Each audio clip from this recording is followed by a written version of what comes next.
guys, sa tingin. Diyan pala kayo. So guys, ito kuha tayo ng Chinese malunggay. Yan natin ito mamaya sa ating ulam sa hapunan. Guys, pag po ng Chinese malunggay ay dito lang po tayo sa mura. Oh. So guys, may mga iba dito kasi nagtanim naman ako nito.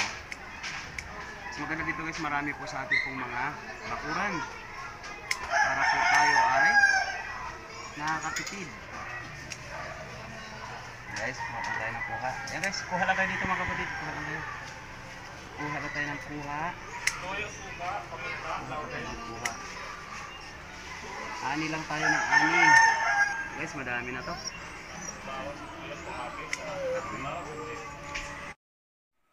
So dito na tayo mga kapatid. Malinis na po ang ating pong mga sangkap. Yan po yung dahon ng Asian moringa or Chinese malunggay. Ang ating pong saluyot. Ayan. Naigata na rin po ang gata or coconut milk. Ayan, malinis na rin po ang ating pong sitaw na cut sa bite size. Nahiwa na rin po ang sibuyas. Ganun din ang bawang. At nahiwa ko na rin po guys ang ating pong sahog na labahita. At syempre guys, ang ating pong pampabango sa aroma. At syempre healthy din po ang ating pong tanglad or lemongrass. Ngayon mga kapatid, magsisimula na po tayo sa ating pong pagluluto. By the way mga kapatid, dahan-dahan na lang po tayo mamaya sa ating pong panimplang asin dahil ang ay maalat na yan. Buksan natin mga kapatid ang kalan at simulan na po natin ang ating pagluluto ng ating pong mabilisang ulam. Instead na oil po ang gagamitin ko, ngayon po ay gagamit po ako ng butter or ayun guys. Lagyan na po natin mga kapatid ang garlic. Mix natin ang onion o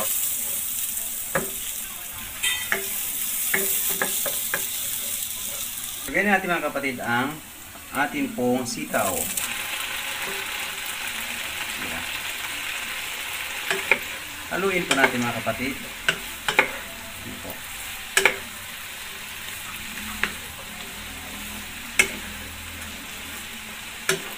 So lagi sa mga ganitong gulay mga kapatid, sitaw, mga dahon ng saluyot or malunggay, hindi kailangan ito mga kapatid ang masyado siyang luto or overcook. Kaya lagi natin tatansyahin mga kapatid ang ating pong laging pagmamasdan or bantayan ang ating pong apoy. Lagyan natin mga kapatid ng kalahating tasa lang po ng tubig. Ito yung ating panimpla, yung rock salt. So, gaya ng nabanggit natin mga kapatid kanina, ay maalat na po yung labahita, kaya kaunting rock salt na lang po ang kailangan natin. Ibabaw na po natin mga kapatid ang ating pong tanglad. Bintakpan po natin mga kapatid yan. So, yun mga kapatid. Medyo naluto na po ang ating pong sitaw. Luwin muna natin ito mga kapatid. Ayan po.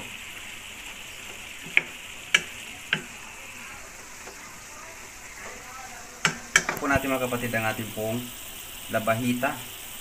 Kapatid, itaping sa natin yan. Yan, kalat natin para pumantay yung tatak ng alat niya or timpla niya. Isda.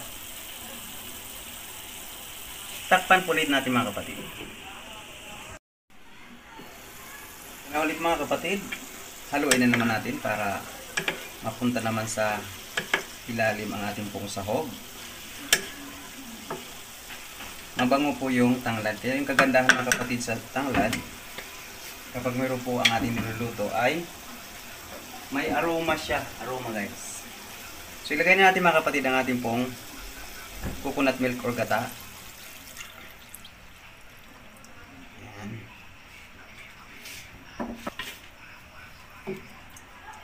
So ngayon mga kapatid, hindi na natin siya tatakpan. Ayan, mga kapatid, hindi na po natin siya tatakpan po. Ayan muna natin siya mga kapatid na kumulo. So napansin natin mga kapatid, kumulo na po. Ilagay na po natin sa top ang ating pong saluyot. Pero guys, ito pong ating pong Asian moringa. mga kapatid po. Silagin mga kapatid, pantayin lang po natin ito. Siya na pong magsisilbing takip po dyan sa ating pong gata na may sitaw sa ilalim. So, hayaan natin guys na umimpis po ang ating pong dahon. Huwag natin po siyang takpan. So, yung mga kapatid, haluin na po natin siya. Ayan na guys, ang ating pong ginataang sitaw na may labahita. Nakita natin mga kapatid na green pa po. Mas masarap din guys ang ating pong mga gulay na hindi siya overcooked. Ito mga kapatid, 1 minuto na lang ito mga kapatid. Pwede na natin siyang iserve. Nakahanda na po mga kapatid ang ating pong mabilisang ulam sa ating pong hapunan.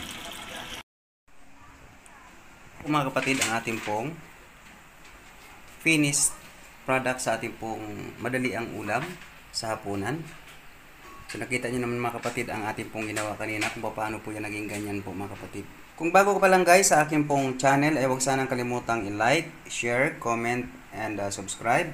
At paki-bell all na lang po sa ating pong bell para ma-notify pa po sa ating pang mga upcoming na mga videos.